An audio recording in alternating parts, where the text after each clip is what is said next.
وَإِن كُنتُم فِي رَيْبٍ، اور اگر تم شک میں ہو، مما اس کلام سے، نزلنا جو ہم نے اتارا، علی عبدنا اپنے بندے پر، فأتوا بسورۃ من مثلہ، تو ایک صورت اس جیسی لے آؤ، وادعوا شہداءکم، اور بلاؤ جن کو حاضر کرتے ہو، من دون اللہ اللہ کے سوا، ان کنتم صادقین اگر تم سچے ہو۔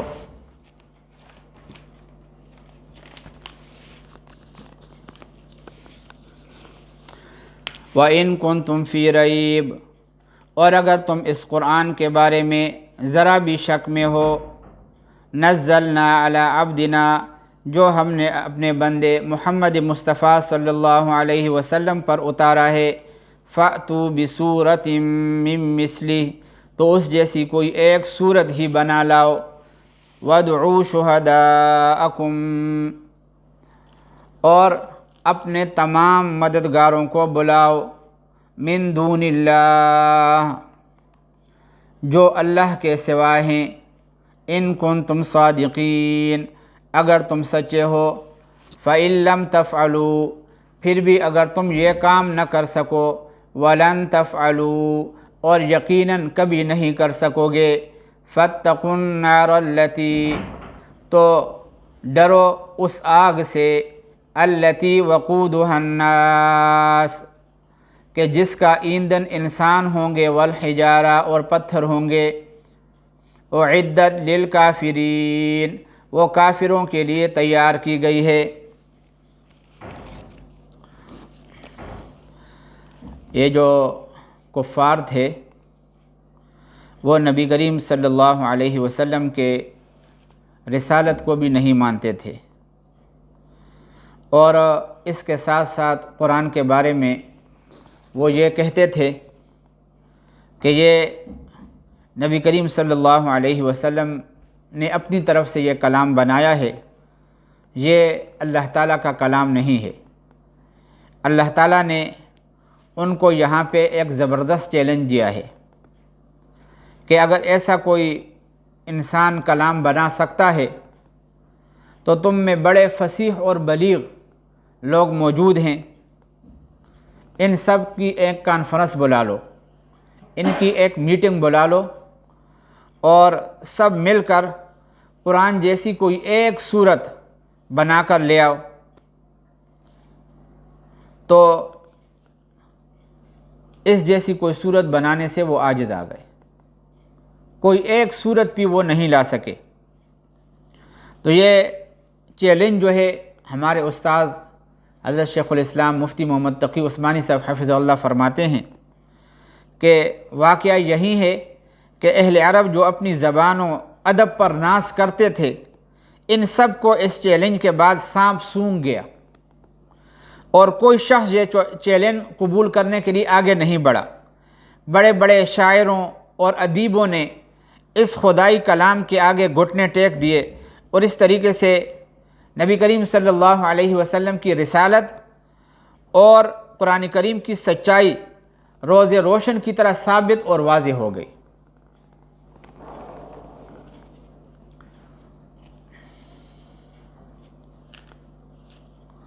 وَبَشِّرِ الَّذِينَ آمَنُوا، اور خوشخبری سنا دیجئے ان لوگوں کو جو ایمان لائے ہیں، وَعَمِلُوا الصَّالِحَاتِ، اور نیک عمل کیے ہیں۔ وہ خوشخبری کیا ہے؟ أَنَّ لَهُمْ جَنَّاتٍ، کہ ان کے لیے ایسے باغ تیار ہیں، تجری من تحتها الانہار، جن کے نیچے نہریں بہتی ہوں گی، کلما رزقوا منها، جب کبھی ان کو باغات میں سے کوئی پھل دیا جائے گا، رزقاً، رزق کے طور پر، کلما رزقوا، جب کبھی ان جنت والوں کو اور نیک عمل کرنے والوں کو دیا جائے گا، منہا، من ثمرتن، اس میں سے کوئی پھل، رزقاً، رزق کے طور پر، قالوا، تو وہ کہیں گے ھذا الذی رزقنا من قبل، یہ تو وہی ہے جو ہمیں پہلے بھی دیا گیا تھا۔ وَأُتُوا بِهِ مُتَشَابِهًا، اور انہیں وہ رزق ایسا ہی دیا جائے گا جو دیکھنے میں ملتا جلتا ہوگا۔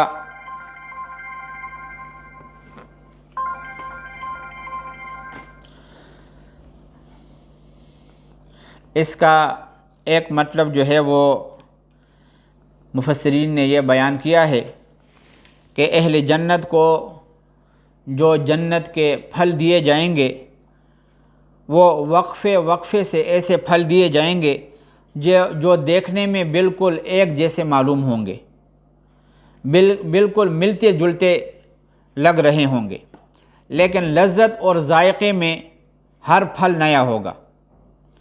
اور دوسرا مطلب مفسرین نے یہ بیان کیا ہے کہ جنت کے پھل دیکھنے میں تو دنیا کے پھلوں کی طرح نظر آئیں گے، اس لیے انہیں دیکھ کر جنتی یہ کہیں گے کہ یہ تو وہی پھل ہیں جو ہمیں پہلے یعنی دنیا میں ملے تھے، لیکن جنت میں ان کی لذت اور خصوصیات دنیا کے پھلوں سے کہیں زیادہ ہے۔ یہ دو مطلب اس آیت کے مفسرین نے بیان کیے ہیں۔ تو حق تعالی شانہ فرماتے ہیں وَأُتُوا بِهِ مُتَشَابِهًا، اور انہیں وہ رزق ایسا ہی دیا جائے گا جو دیکھنے میں ملتا جلتا ہوگا۔ وَلَهُمْ فِيهَا أَزْوَاجٌ، اور ان اہل جنت کے لیے جنت میں بیویاں ہوں گی مطہرہ پاکیزہ۔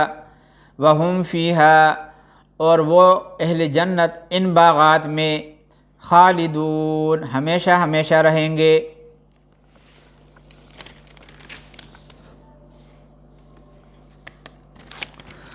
ان اللہ لا یستحیی ان یضرب مثلا، بے شک اللہ تعالیٰ اس بات سے نہیں شرماتا کہ وہ کسی بات کو واضح کرنے کے لیے کوئی بھی مثال دے۔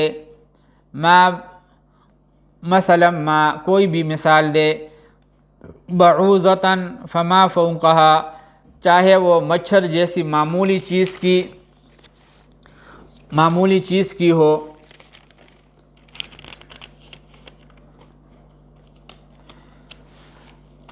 بعوضۃ فما فوقها، چاہے وہ مچھر جیسی معمولی چیز کی ہو۔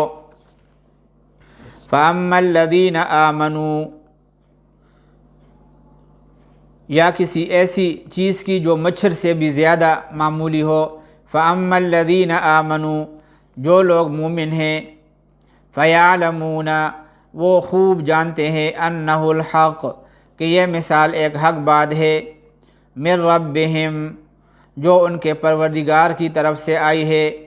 وَأَمَّا الَّذِينَ كَفَرُوا، اور جو لوگ کافر ہیں، فَيَقُولُونَ، تو وہ یہی کہتے ہیں، ماذا اراد اللہ، کیا مطلب ہے اللہ تعالیٰ کا، بہذا مثلا، اس حقیر مثال سے، یضل بہ کثیرا، اسی طرح اللہ تعالیٰ اس مثال سے بہت سے لوگوں کو گمراہی میں مبتلا کرتا ہے۔ وَيَهْدِي بِهِ كَثِيرًا، اور بہت سوں کو ہدایت دیتا ہے۔ وَمَا يُضِلُّ بِهِ، اور گمراہ نہیں کرتا ان مثالوں کے ذریعے سے، إِلَّا الْفَاسِقِينَ، مگر جو نافرمان ہیں۔ الَّذِينَ يَنْقُضُونَ عَهْدَ اللَّهِ، وہ جو اللہ کے کیے ہوئے عہد کو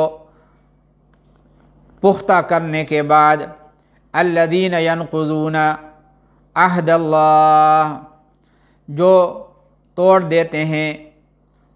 دیتے ہیں عہد اللہ، اللہ تعالیٰ کے کیے ہوئے عہد کو، من بعد میثاقہ، اس کے پختہ کرنے کے بعد، وَيَقْطَعُونَ، اور کاٹ ڈالتے ہیں، ما امر اللہ بہ ان یوصل، ان رشتوں کو کہ جن کے جوڑنے کا اللہ نے حکم دیا ہے۔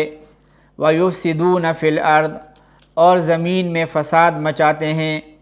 اولئک هم الخاسرون، ایسے ہی لوگ بڑا نقصان اٹھانے والے ہیں۔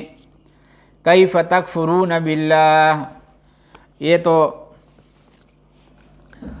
یہاں پہ بعض کفار نے قرآن کریم پر یہ اعتراض کیا تھا کہ اس میں کچھ مثالیں ایسی ہیں کہ جو انتہائی حقیر ہیں، مثلا مکھی ہے، مچھر ہے، مکڑی ہے، ایسی مثالیں قرآن کریم کے اندر دی گئی ہیں۔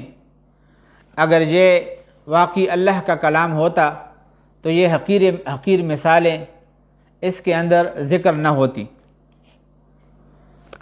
تو مفسرین نے ان کے اس اعتراض کا جواب دیا ہے، اور اللہ تعالیٰ نے بھی اس کا جواب دیا ہے کہ یہ اعتراض ہی بڑا بے تکا اعتراض ہے۔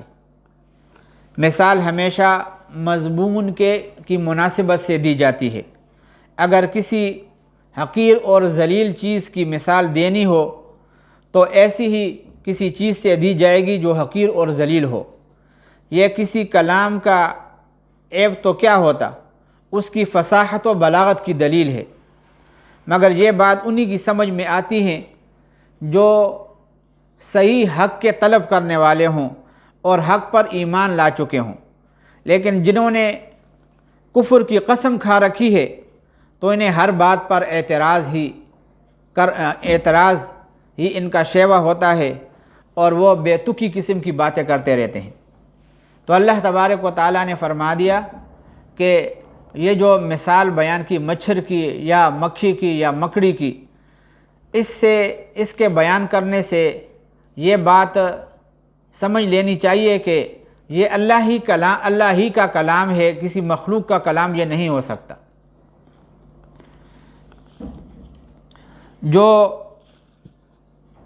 طالب حق ہوتے ہیں اللہ تعالیٰ ان کو ہدایت نصیب فرماتے ہیں، اور جو بے تکی باتیں کرتے رہتے ہیں پھر یہ ان کے لیے مزید گمراہی کا سبب بن جاتی ہیں۔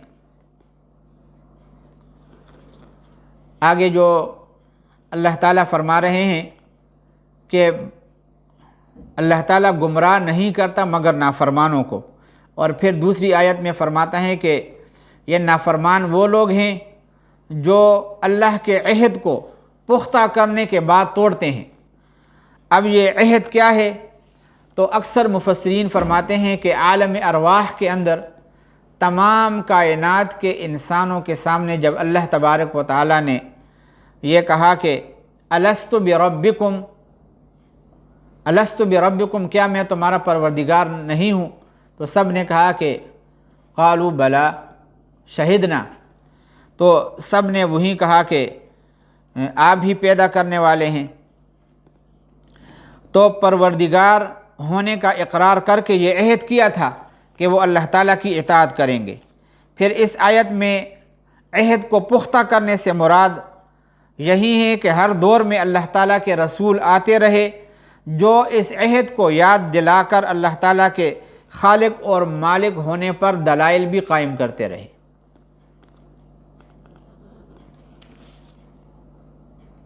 اللہ تبارک و تعالیٰ ان آیات پر ہمیں عمل کرنے اور ان کے سمجھنے کی توفیق نصیب فرمائے۔ وآخر دعوانا ان الحمدللہ رب العالمین۔